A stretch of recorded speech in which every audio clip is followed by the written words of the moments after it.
Jangan kita datang dengan hanya sekadar berpakaian. Pakaian itu tidak melambangkan apa-apa. Pakaian itu yang harus kita pakai adalah hanya untuk menutupi aurat.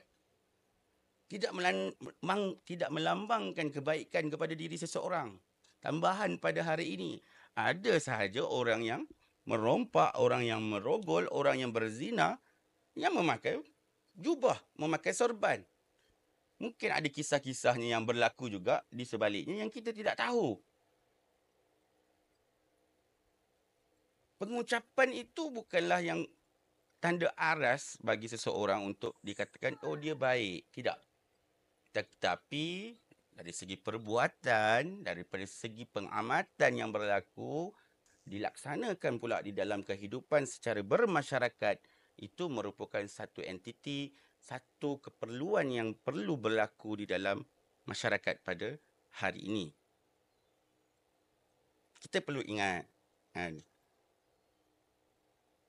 Jangan disalah ertikan sesuatu maksud.